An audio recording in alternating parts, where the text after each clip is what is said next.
Je ne croyais pas à l'existence des fantômes, jusqu'à ce que je me retrouve un jour face à face avec l'un d'eux. Depuis, je n'ai jamais cessé de les chercher. Nous allons couper à un moment donné cette radio. Ne nous en voulez pas. En revanche, vous pouvez continuer à nous parler. D'accord. Oh, Waouh! c'était beau celui-là. Ah, celui-là était beau. Enchanté. Quel est ton prénom, s'il te plaît? Celle qui vient de m'appeler à l'instant. Esteban. Esteban? Ouais, je connais. Esteban. Stella. Stella, ouais. Stella. C'est Stella. Esprit. T'as entendu? Esprit. Je m'appelle Dan. IRP13 vous souhaite la bienvenue dans nos enquêtes.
C'est un peu mieux, ça compense. Bonsoir à toutes et à tous, bienvenue sur la page RP13. Alors voyez cette petite image. Eh bien je vais vous raconter, je vais faire cette petite vidéo, mes débuts en paranormal. Alors je précise, petite image qui a été faite gentiment par mon ami Jack, Jackie d'Alsace. Merci encore. Donc ça faisait un petit moment. Pour l'instant j'ai rien de technique à proposer. Mais ça va venir puisque je vais attaquer une nouvelle séance de baguette et de PSB7. Et je prépare les deux enquêtes par rapport, comme je vous avais déjà expliqué, par rapport à mon travail, c'est compliqué. J'ai fini tard encore aujourd'hui, c'est pas évident, donc ça se fera surtout le week-end, forcément. Donc voilà, mais je ne veux pas vous laisser sans quelque chose, même si je vais peut-être pas vous apprendre plus que ce qu'il est nécessaire ou ce que vous savez déjà en ce qui nous concerne. Mais quand même. Eh bien mes débuts dans le paranormal. Comme je vous l'avais déjà expliqué, à l'âge de 8 ans, j'ai été confronté à un phénomène surnaturel. Eh bien, j'ai vu mon premier fantôme. Oui, j'ai vu mon premier esprit à l'âge de 8 ans. Et depuis, ça ne m'a jamais quitté. Ça ne m'a jamais quitté. Et au contraire, je n'ai jamais eu peur, bizarrement. Je n'ai pas eu cette peur, je n'ai pas eu cette sensation d'être figé et de fuir quelque part. Au contraire, j'allais de l'avant, toujours. Et à chaque fois, mes parents, j'en parlais, voilà, j'ai vu telle personne, et d'ailleurs, j'avais vu une des sœurs une de mes tantes, du côté de ma mère, qui avait eu un problème de dégénérescence physique. C'est un handicap mental aussi, c'était forcément très compliqué, et, elle s'appelait Marilyn. Et je m'en souviens, j'arrêtais pas de l'embêter, je lui soufflais sur le visage et ça la faisait rire. J'avais 7 ans.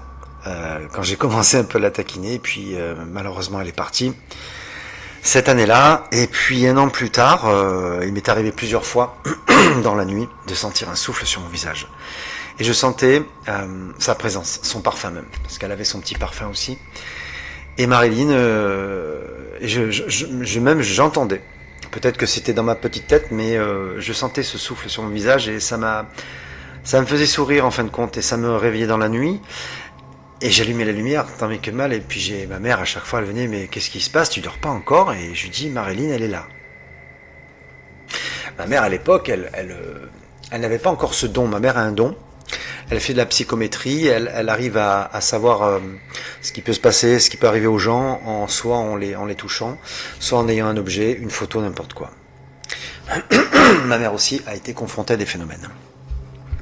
Et depuis toutes ces années, 8, 9 ans, 10 ans, 12 ans, 13 ans, 14 ans, et j'ai commencé, en vérité, à chercher les esprits, à chercher les fantômes à l'âge de 15 ans.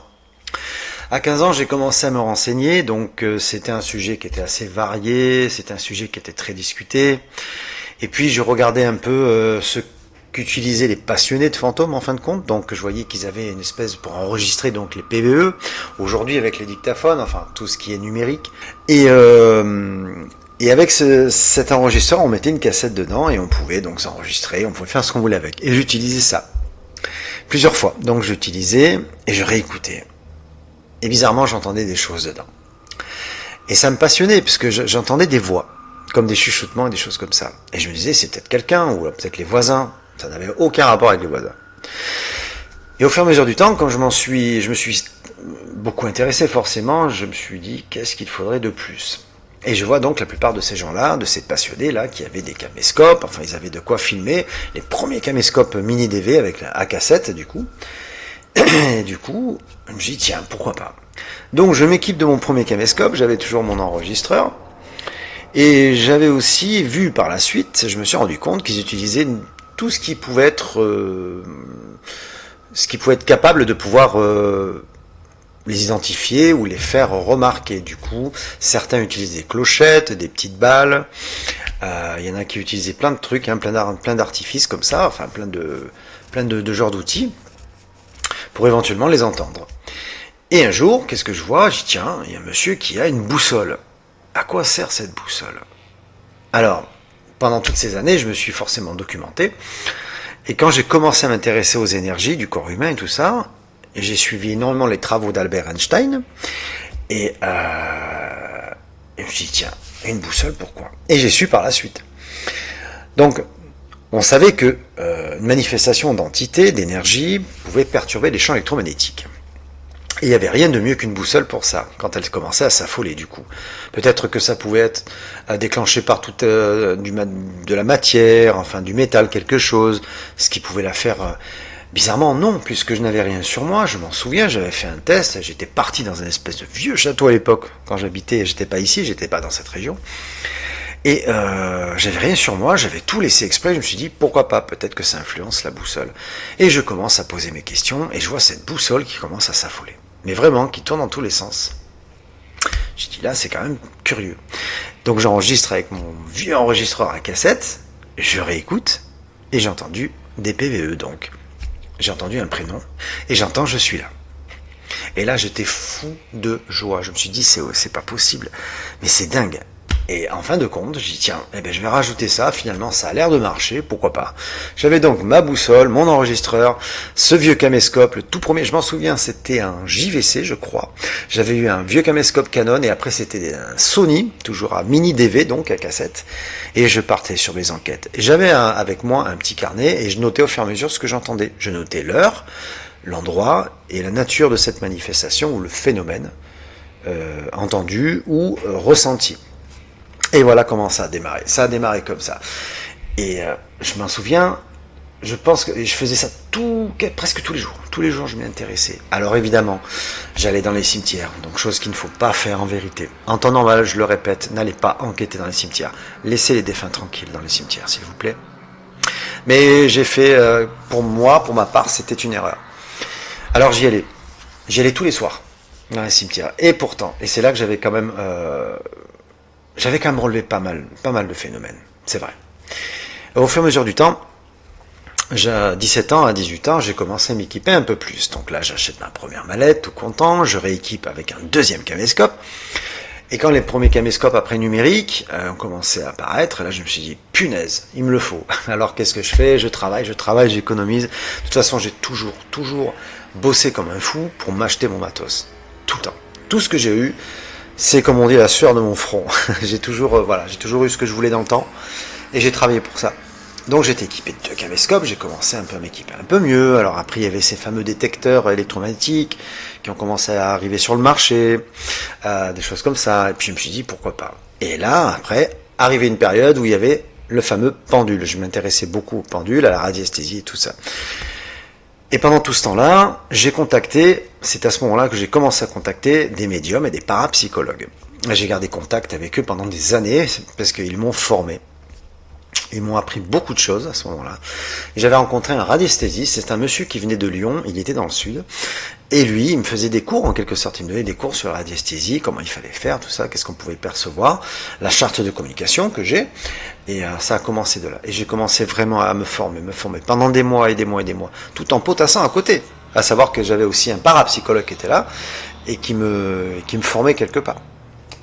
J'ai rencontré après dans le milieu du médical, je discutais justement avec, c'est un médecin légiste à l'époque, et il s'intéressait énormément aux phénomènes surnaturels.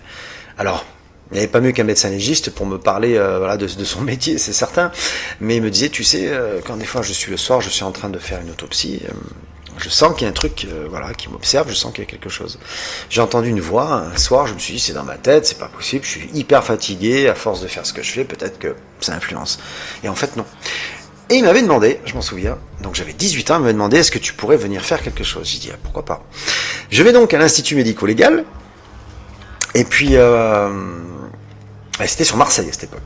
J'ai dit quand même, il faut une autorisation pour ça, mais il dit t'inquiète pas, c'est moi le boss ici, c'est moi le patron, c'est moi le chef de l'Institut de toute façon, c'est moi qui organise tout ici, je fais des cours, ne t'inquiète pas pour ça. Bon bref. Et puis arrive le soir, on arrive minuit et demi, 1h du matin, et je pose mon matériel et ainsi de suite. Et on attaque, et on attaque. Eh ben vous savez quoi? J'avais obtenu des PVE incroyables. On avait laissé tourner la caméra, je m'en souviens. Elle n'était pas encore équipée du Night Shot. C'est quand je me suis acheté la Sony, c'était une 1000DV. Et les premières Sony qui étaient équipées du Night Shot, cette vision nocturne, mais c'était pas puissant à l'époque. Alors il fallait vraiment rapprocher, ça avait à peu près 1 mètre, 1m50, pas plus. Aujourd'hui, les Sony d'aujourd'hui, on peut éclairer sur 5-6 mètres, en pleine nuit. Ça marche super bien. Et à un moment donné, j'ai tourné le caméscope, on s'en va, on me dit tiens, on va aller manger un bout. On part s'acheter des pizzas. On est revenu à peu près 1h et demie plus tard. On regarde. Enfin, moi, d'abord, je regarde le caméscope. Pour l'instant, je vois rien. Enfin, bref. Je défile la bobine et tout. Rien du tout. À un moment donné, j'ai dit tiens, j'ai soif, je vais aller me chercher une canette. C'est une canette de coca. Donc, je pars. Et lui, qu'est-ce qu'il fait? Continue à visionner. Il me dit reviens, Daniel, reviens vite. Vite. Alors, moi, je reviens en cavalant avec ma canette de coca. Et il me dit regarde, et là je vois une sorte de comme un passage. C'était bizarre, on aurait dit une brume, et je me suis dit mais comment c'est possible? Alors est-ce que pourtant il n'y avait pas rien ne pouvait donner lieu à une création d'une brume ou autre, c'était pas une surexposition, je sais pas, une contre-lumière, enfin avec une lumière, non rien à voir, personne fumait, enfin bref. Je me suis dit c'est pas possible. On a eu ce passage, un PVE, et j'avais ma fameuse petite boussole qui avait aussi bougé. Je vous assure, c'est vrai. Enfin, voilà. Donc j'ai démarré comme ça, et je me suis dit un jour, je vais créer un groupe d'enquêteurs, et puis au fur et à mesure, des années, je me suis équipé, et j'ai laissé voir la technologie arriver, et au fur et à mesure, j'ai pris le matériel qui correspondait. Alors on me disait, tu sais, il suffit pas d'être super équipé, tu verras, parfois ça sert à rien, le seul meilleur outil c'est toi-même, ça c'est vrai, et c'est toujours le cas d'ailleurs. Mais ça m'a pas empêché justement de pouvoir être équipé du mieux que je pouvais, forcément, puisqu'à l'époque c'était du neuf, j'achetais du neuf, c'était pas à donner. Et j'ai commencé comme ça. Après, de mes 20 ans à 30 ans, j'ai pas arrêté, je n'arrêtais plus. C'est simple. C'était incroyable. Je vouais ma vie à ça. Et c'est à ce moment-là que je me suis intéressé aussi à la démonologie. Je vous mets un petit démonteur. Démonologie. Alors là, c'est pareil. J'ai pris des bouquins, j'allais en bibliothèque, j'arrêtais pas de ramener des livres dessus, sur tous les démons, et ainsi de suite. Je n'arrêtais pas. Et je potassais tout le temps. Et à côté de ça, je continuais mes formations en radiesthésie avec la pendule et tout. Le pendule, parce que ça fait un moment que je pratique le pendule. Et j'arrêtais pas. Je vouais ma vie à ça. Tous mes moments, je faisais comme ça. Des fois, même mes amis disaient, putain, mais tu sors plus, allez, viens, respire un petit peu, on va sortir, on va se faire un bowling, un cinéma. J'étais à fond. Peut-être trop. Ça a commencé comme ça d'ailleurs. Bon, à un moment donné, je me suis dit, ouais, c'est vrai, il faut que j'arrête un peu, là, faut pas déconner. Alors, il faut que je sorte un peu de ce contexte-là, parce que sinon, à force, je sortais, m'aérer l'esprit. Mais j'avais qu'une envie, c'était de revenir chez moi et de continuer. J'ai dû faire ça pendant moins, 10 ans. C'est pour vous dire. Ce que je veux dire par là, c'est quand je dis que j'ai plus de 40 ans d'expérience, c'est que j'ai commencé à attaquer les séances de spiritisme aussi, en même temps que je faisais ça. Alors j'allais chez des amis, des gens qui étaient intéressés, et je m'étais fait ma première planche de Ouija, je m'en souviens, avant que j'en achète une.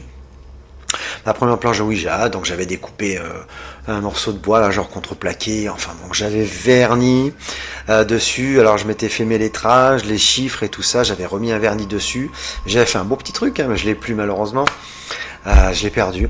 Et j'aurais aimé la garder, cette planche, parce que c'était dingue. Elle était assez grande en plus, ma première planche. Et je faisais mes séances de spiritisme comme ça, pendant des années, j'arrêtais pas. J'étais accompagné d'un médium aussi, le parapsychologue toujours était là, Jean-Luc, il s'appelait. Il a toujours été là pour moi. Ensuite, c'est un médium donc qui est venu, et puis il m'a montré, il m'a expliqué comment ça se passait, ce qu'il faut faire et ne pas faire, et c'est ça qui est important. Et de 30 à 35 à 40 ans, ça a été l'explosion, je dirais, puisque là j'ai commencé à partir un peu de partout. Pas dans toute la France, mais presque. Donc j'allais dans des départements où il y avait des lieux supposés hantés, du coup, et j'allais en Ardèche. Je suis allé en Écosse, de partout. Et ça a été, pour moi, je me suis dit, c'est le moment. Voilà, c'est le moment. Il faut que j'y aille, quoi, tout ça. Bon, je parle pas après de ma période en tant que militaire et tout le reste, mais même pendant cette période, j'arrêtais pas de penser à ça. J'étais à fond dedans. Et puis un jour, je me suis dit, allez, on va créer une chaîne. Et puis si je peux ramener un peu des enquêtes et des choses comme ça, qui sait, si ça intéresse. Et puis bon, les débuts ont été, c'était pas folichon, c'était pas terrible.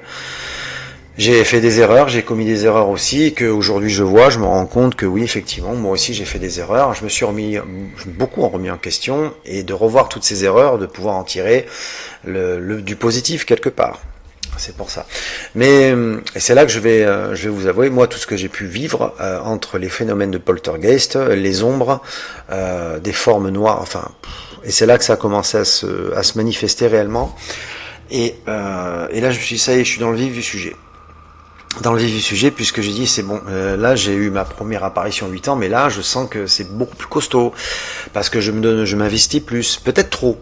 D'ailleurs, m'a regretté meilleure amie Marie-Jo, qui m'avait dit un jour, fais attention, parce que là tu risques de mettre le deuxième pied dans leur monde, fais très très attention à toi. Je m'en rappellerai toute ma vie.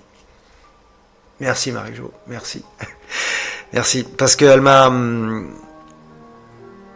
guidé énormément. Elle m'a appris beaucoup sur le don de la médiumnité, et puis elle m'avait dit, tu verras un jour, au fur et à mesure que de ton âge, ça va monter, tu verras. Sois patient, surtout ne te presse pas.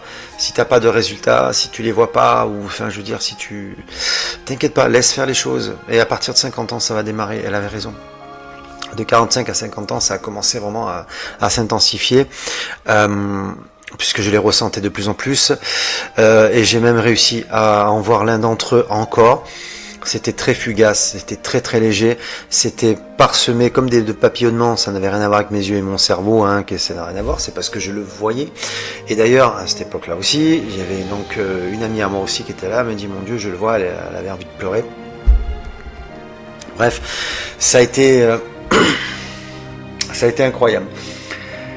Et du coup, je me suis dit, allez, je pense que ce coup-ci, c'est la bonne. Mais il faut que je devais...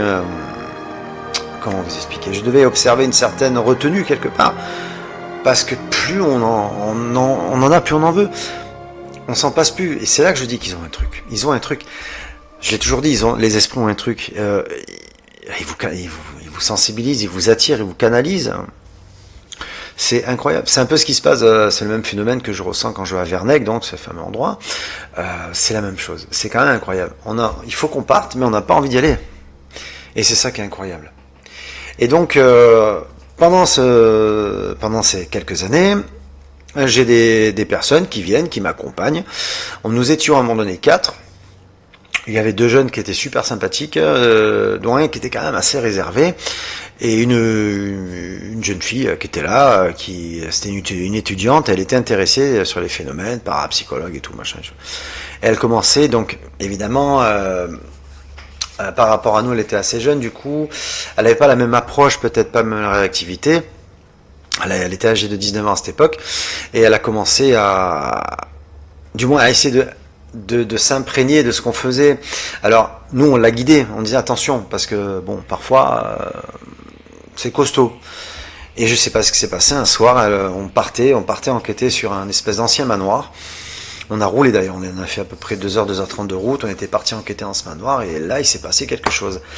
Il y a eu une sorte d'emprise sur elle, et elle était vraiment pas bien. On a dû interrompre l'enquête, parce qu'elle était vraiment pas bien. Et je vois, sur son visage, elle avait complètement changé. Et ça nous avait fait flipper à la base au départ. Hein. Je dis stop, on arrête, ça suffit, on s'en va. On s'en va, ça me rappelle quelque chose. Peut-être certains auront la ref. Mais bon, on s'en va, c'est pas grave. Redevenons sérieux. Du coup, on arrête l'enquête, et puis on décide de partir, de quitter les lieux le plus vite possible.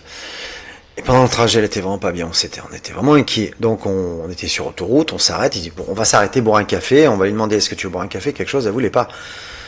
Elle dit bah écoute, nous on va s'arrêter, t'inquiète pas, on prend vite les cafés, à boire n'importe quoi à manger, et on revient de suite.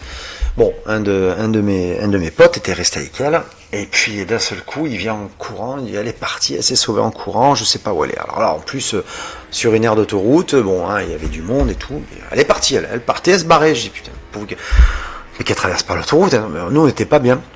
Et puis on décide de la chercher, et puis on s'est dit bon, on la trouve pas, on va appeler les gendarmes, enfin la police, on va faire le nécessaire.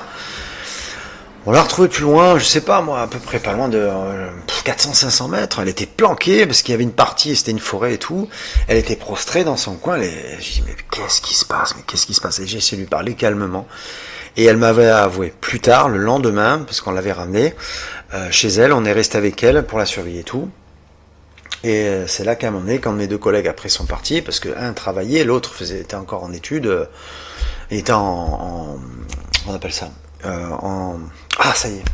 Bah, il faisait une partie d'études et en alternance, voilà. En alternance. Et du coup, moi, je parle avec elle, je dis qu'est-ce qui se passe, dis-moi la vérité, qu'est-ce qui se passe. Et là, elle m'a dit, je l'ai vu, il était comme ci, comme ça, je sentis quelque chose et ça m'a vraiment fait très peur. Donc, je m'interroge sur ça, je continue à enquêter sur cet endroit, et puis je tombe sur un ancien propriétaire qui avait revendu le site et la propriété en parcelle et tout ça, bref, et puis il me dit, oui, effectivement, ça appartenait donc à un monsieur qui était le riche héritier de la famille, c'était le 3e du nom, enfin bref. Et j'ai dit, vous avez une photo de ces gens-là? Mais bien sûr, oui, parce que ils ont conservé un album familial. Bon, moi, j'ai pu voir cet album et tout ça, donc on regarde. Et ce qu'elle m'a décrit, il était là, ce monsieur, d'un certain âge, mais vraiment d'un aspect vraiment mais très très inquiétant, quoi. Il était vraiment pas rassurant. Et je me suis dit, mon Dieu, c'est ce qu'elle m'a décrit. Alors j'ai dit, j'y permettais que je puisse éventuellement juste, voilà, parce que j'explique la situation. Il me dit, comment ça, votre ami, j'ai dit, on est dans les phénomènes surnaturels, j'explique, il dit, oula, il a fait d'accord, je comprends, bref. Et puis il dit, oui, si vous voulez, donc, bougez pas, à la limite, je peux vous faire, enfin bon, ça risque rien, ça craint pas, je vous juste une moitié de la photo, et à la limite, vous découpez le reste, vous faites ce que vous voulez, on va faire une photocopie. Bon. Je ramène ce document, parce que j'avais refait le trajet. Bon, ça va, hein, je m'étais retapé le trajet et revenu. Et puis, je reviens la voir. Et je dis, est-ce que tu es prête? Parce que ce que tu m'as dit, écoute, voilà. Et je montre la photo. Et là, elle a commencé à reculer, presque elle a hurlé. Alors, c'était pas une bonne idée, mais en même temps, je me suis rendu compte qu'elle avait ce truc de... Elle les a attirés. Enfin, je sais pas si c'était une référence, mais en attendant, voilà. Je lui dis, écoute, tu as fait une rencontre fantomatique. Au fur et à mesure du temps, donc j'ai plus de nouvelles. Cette jeune personne ensuite est partie, elle a rejoint sa grand-mère, elle avait décidé de tout arrêter. Moi de là, je me suis retrouvé tout seul, pendant quelques temps. Et puis, année 2000-2010, je faisais toujours mes trucs, je partais en Ardèche, tout ça. Puis un beau jour, j'avais donc une amie une ancienne amie qui s'appelle Audrey et qui m'a rejoint. Donc on faisait, d'ailleurs on la voit dans mon intro, un peu, c'était elle. Donc je l'ai gardée parce que c'est vrai qu'elle s'est quand même pas mal investie. Je n'ai plus de nouvelles d'elle. Mais bon, c'est comme ça. Et puis du coup, elle est restée avec moi pendant des années, des années. Ensuite, il y a un autre gars là qui voulait rejoindre le groupe. C'était sympathique, ça se passait bien. Mais je me rendais compte qu'il n'était pas totalement investi. Il avait du mal à vraiment s'enfoncer dans des endroits de fou. Parce que des fois, je vous dis pas les endroits où on va. Pas beaucoup qui resteraient longtemps. Et je voyais que ça n'allait pas. Je me dis, c'est pas possible de continuer comme ça. Donc, il n'est pas resté longtemps. Et puis, ensuite, Thierry, mon pote qui est ici, il m'a rejoint. Après, il s'y intéressé du coup, et j'ai un peu formé. Et puis, on a fait quelques enquêtes, entre autres, lors de la première page d'IRP à l'époque. Et on voit dans mon intro aussi, c'est pour ça que c'est des super souvenirs quand même. Et on le voit quand on avait fait l'enquête au manoir des Baumes à Istres, donc c'est dans les Bouches-du-Rhône. Avant qu'il soit refait, maintenant il est de toute beauté. Franchement, ils ont super bien bossé. Mais à l'époque, il y avait une histoire lugubre.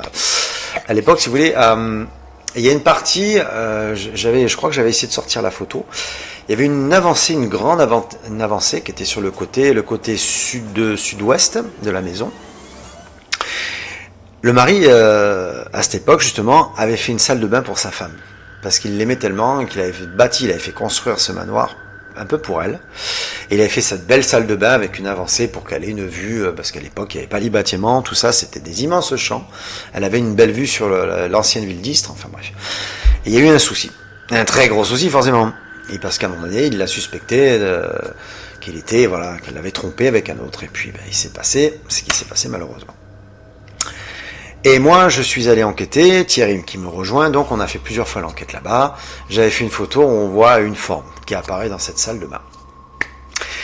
Et au fur et à mesure du temps, c'est là qu'à un moment donné, j'ai dû arrêter. Parce que j'ai commencé après, je travaillais dans les pompes funèbres.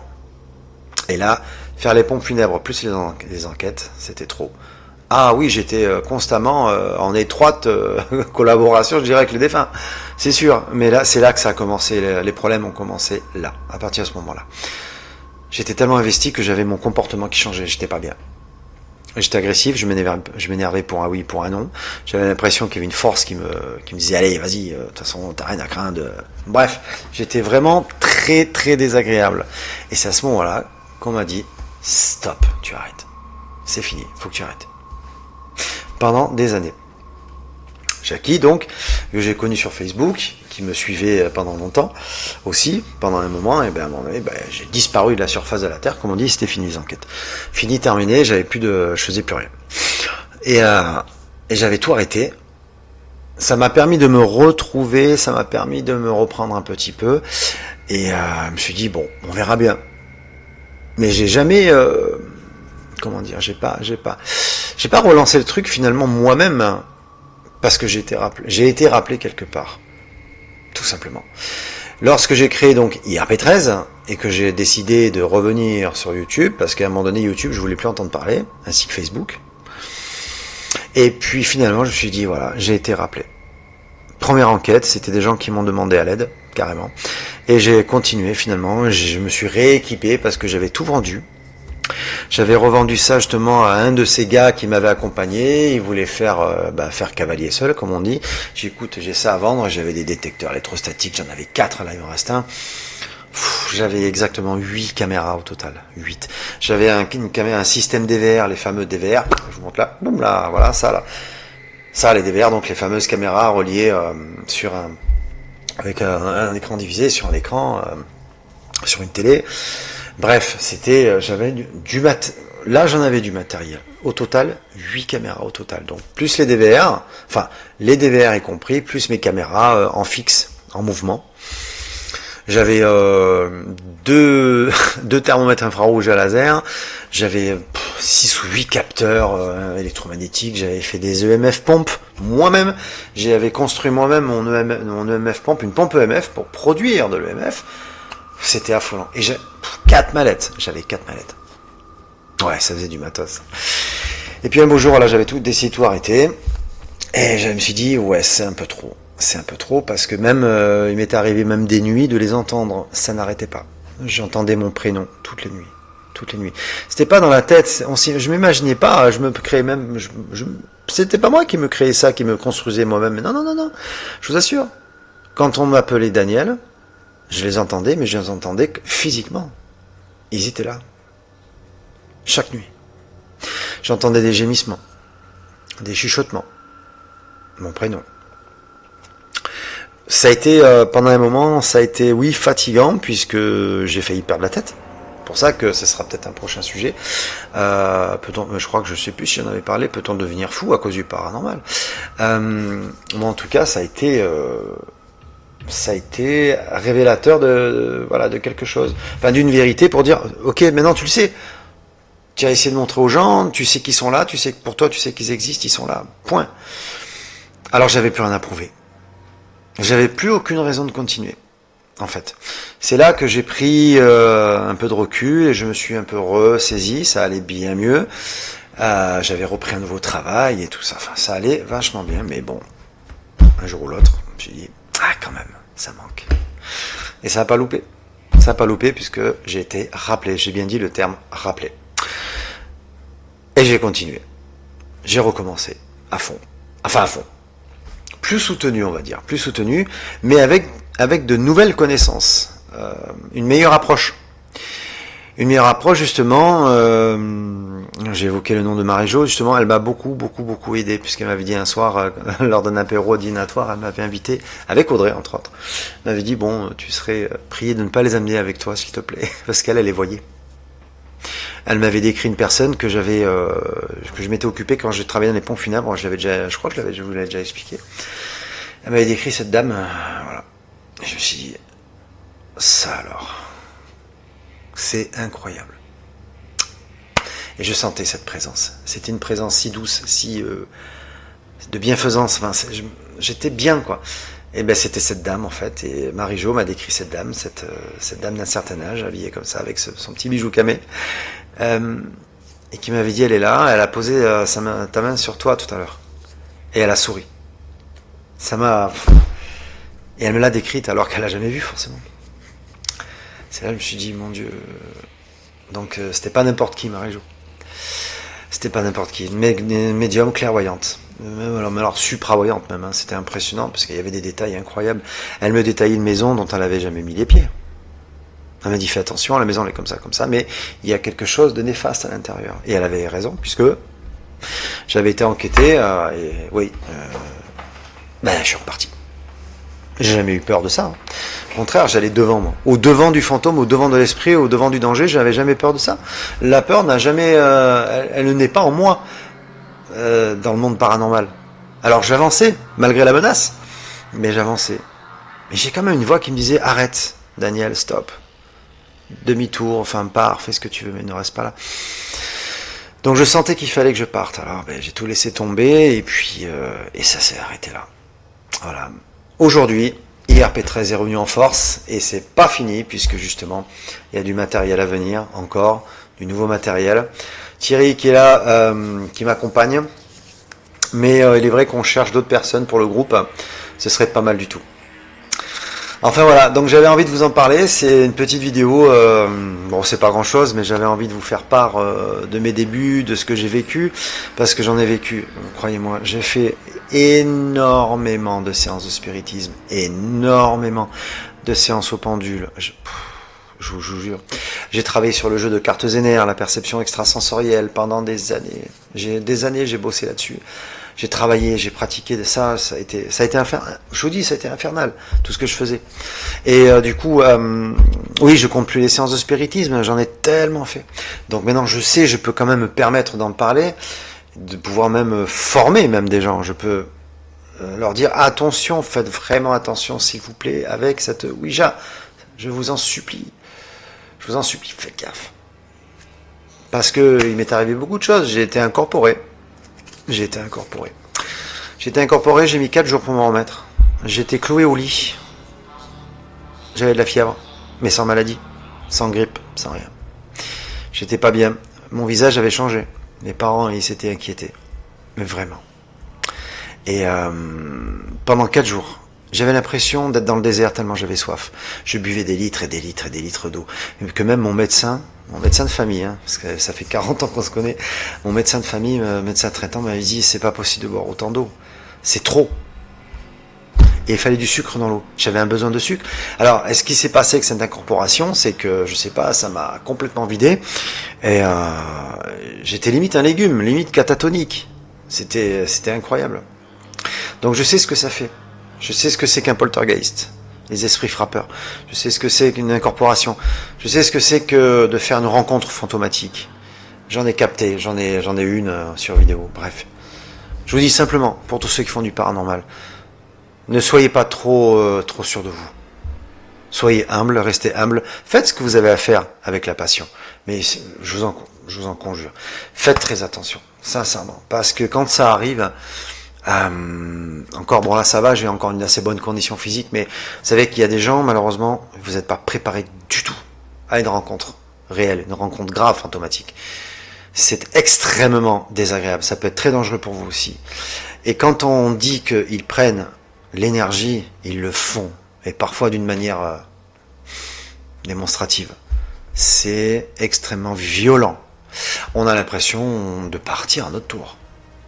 Je vous le dis, hein. Moi c'est ce que j'ai souvent vécu. J'avais l'impression de m'en aller avec eux. Ça fait peur, oui, et c'est humainement normal d'avoir peur comme ça, mais en même temps je me suis dit, mais ça y est, quoi, j'ai fait le con. J'ai l'impression que je pars avec eux. Et pourtant, il y a toujours cette voix qui vous dit, pas maintenant. Pas maintenant. D'ailleurs, cette voix que j'ai entendue, en 2008, je faisais du sport automobile, du rallye, et en 2008, j'avais fait une sortie de route extrêmement violente. On a fait au moins une trentaine de tonneaux, c'était horrible.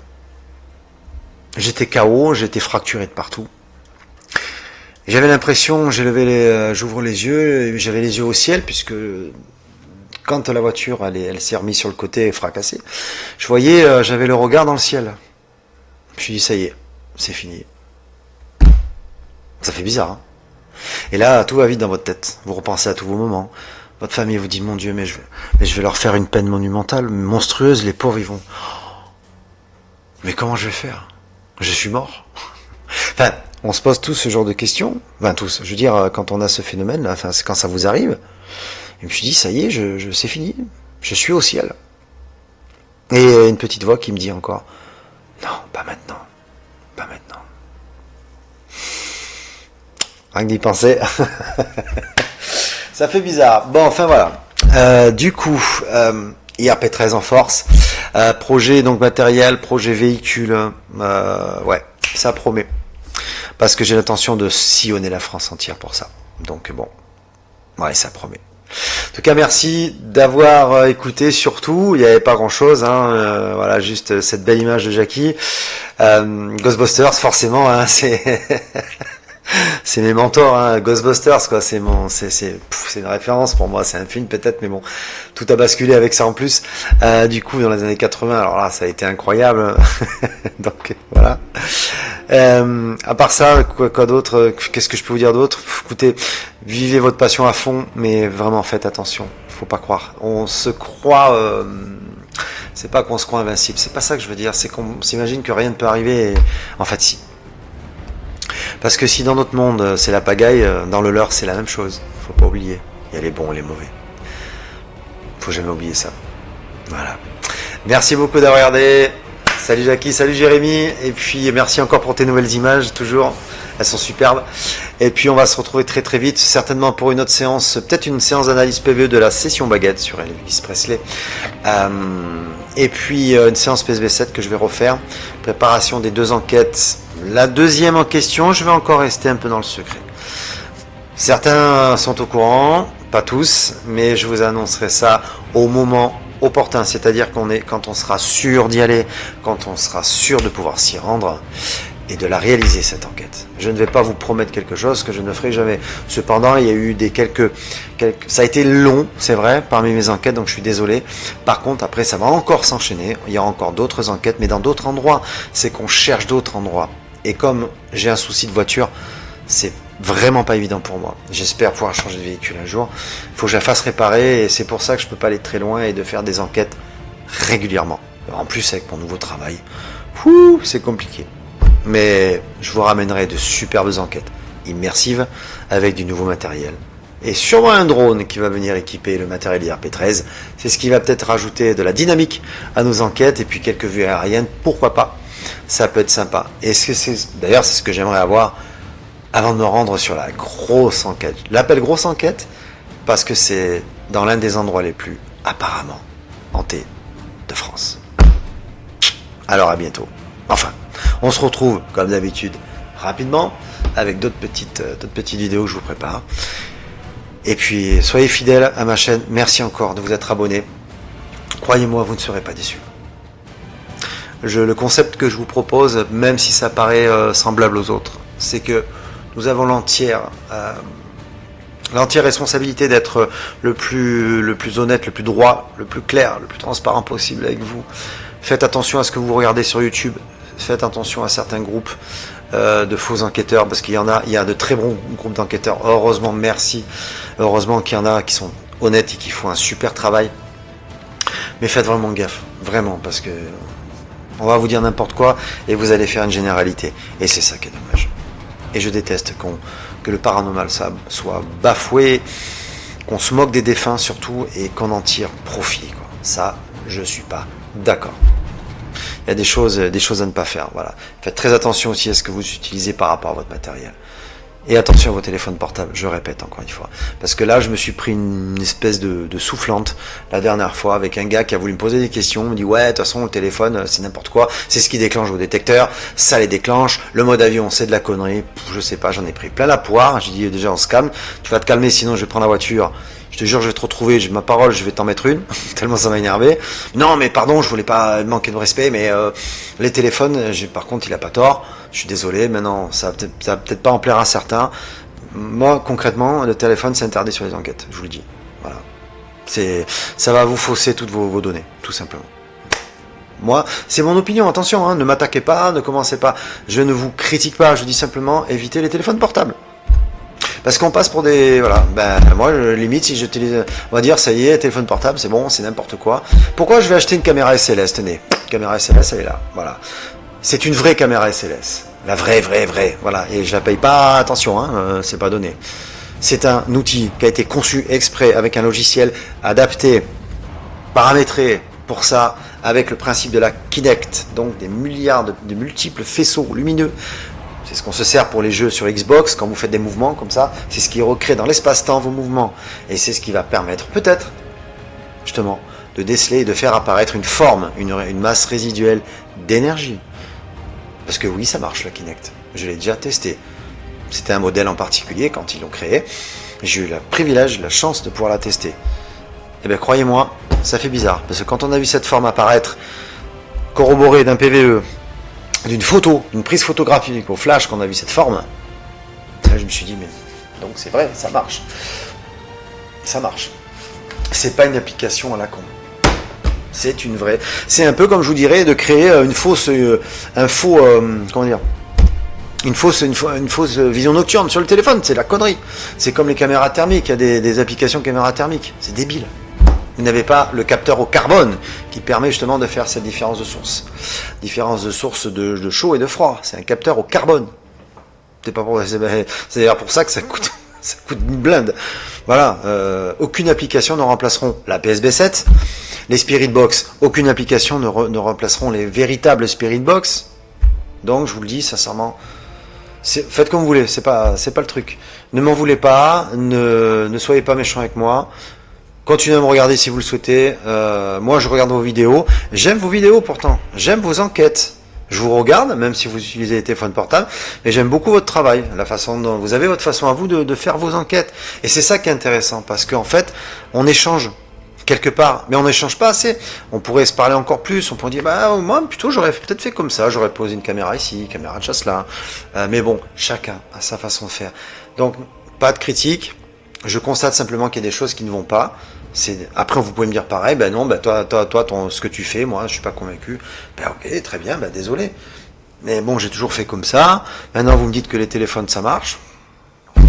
Pourquoi pas? Mais bon, le problème, c'est qu'on a affaire à des débunkers. Et quand vous avez des débunkers qui qui vous montre, pas qui vous prouve quelque part dans ce cas-là, parce que aussi ils disent qu'ils prouvent, nous aussi on peut prouver, hein. Mais qui vous montre par A plus B que justement ça a des effets sur les outils. Bref, on s'en prend là aussi plein la poire. Allez, ce sera tout. Donc merci beaucoup d'avoir regardé, désolé encore, et puis on se retrouve très très vite pour de nouvelles aventures. On fait comme ça. Bonne fin de soirée. Ciao. Salut à toutes et à tous, bienvenue sur ma chaîne IRP13, à tous les passionnés de fantômes et d'esprits. Si un épisode vous intéresse, il n'y a plus qu'à cliquer dessus. Je remercie infiniment de votre soutien et à tous ceux qui se sont abonnés à ma chaîne. Spéciale dédicace à 2 personnes qui ont contribué à l'évolution de cette dernière. Je vous promets un contenu encore plus immersif et n'oubliez surtout pas d'actionner la petite cloche pour être averti d'une nouvelle vidéo ou investigation. Et comme je le dis toujours, on se retrouve très très vite à la fin de chaque vidéo. Merci encore et ne loupez pas les prochaines aventures d'IRP13. Portez-vous bien. Ciao.